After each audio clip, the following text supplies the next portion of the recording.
हिंदू होता, टिळा लावत होता म्हणून एका निर्दोष निष्पाप मुलाची हत्या करण्यात आली। काय चूक होती त्याची? त्याला गर्व होता तो हिंदू आहे म्हणून।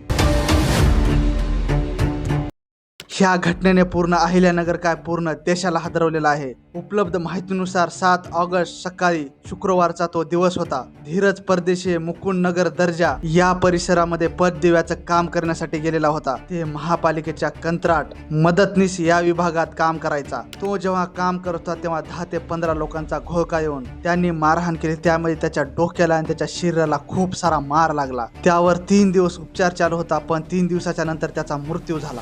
आरोपींनी म्हटलं होतं आज इसको मार डालेंगे, त्या पद्धतीनेच माझ्या नवऱ्याच्या डोक्यावर मारलेला आहे। नेणारा पण मुसलमान होता आणि मारणारा पण मुसलमानच होता आणि त्यांच्या खास करून कब्रस्तान मध्ये नेऊन त्यांनी मारलेले आहे। पोलिसांनी आतापर्यंत 6 लोकांना पकडले आहे आणि त्यामधले 3 पळून हैदराबादला गेले होते। त्यांना हैदराबाद मधून पकडून आणण्यात आलं। धीरज यांच्या पत्नीचं असं म्हणणं आहे की ते हिंदुत्ववादी विचारांचे होते, तसेच हिंदुत्वाद्यासाठी काम करत होते। नवऱ्याची काहीच चुकी नव्हती। चुकी काय म्हणून तर फक्त भगवा टिळा लावला, हिंदू आहे माझा नवरा, ही चुकी आमची। टीका लावायचे म्हणून त्यांना मारण्यात आलं। त्यामध्ये राजकीय नेत्याचं असं म्हणणं आहे हमला पूर्वनियोजित होता, त्यांनी आधीच धीरजला मारण्याचे ठरवले होते। धीरज यांच्या पत्नीने असं म्हटलं की माझा नवरा हिंदुत्वाद्यासाठी काम करायचा, तर सर्व हिंदूंनी मला न्याय मिळवून दिलाच पाहिजे। नवरा हिंदू आहे आणि मला हिंदू लोकांकडून न्याय पाहिजे।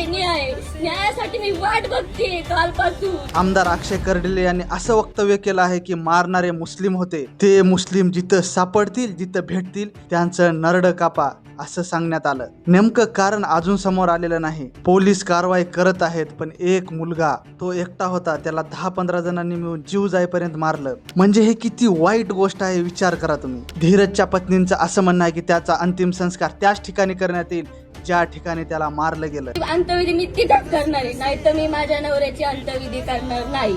हीच माझी प्रशासनाकडे मागणी आहे। सध्या अहिल्यानगर मध्ये सर्व हिंदुत्ववादी संघटना एकत्र येऊन मोर्चा करत आहेत, धीरजसाठी न्याय मागत आहेत। अहिल्यानगर जोपर्यंत धीरजला न्याय भेटत नाही तोपर्यंत बंद ठेवा अशी मागणी केली जात आहे। पण खरंच विचार करण्यासारखी गोष्ट आहे, आज एक जीव गेला, पण असंच कुणासोबत पण घडू शकतं। जर लोक असं खुलेआम गुन्हा करत आहेत तर लोकांना बाहेर फिरावं का नाही असा प्रश्न निर्माण होईल। धीरजला न्याय भेटला तरच पुन्हा असे गंभीर गुन्हे घडणार नाहीत। मुस्तफिन सय्यद, सिराज सय्यद, मिराज सय्यद हे मुख्य आरोपी आहेत, म्हणजे हे सर्व मुस्लिम लोक आहेत। ह्या लोकांवर गंभीर गुन्हा दाखल झाला पाहिजे, हे सर्वांची मागणी आहे। अशाच माहितीसाठी आमच्या चॅनलला सबस्क्राईब करायला विसरू नका।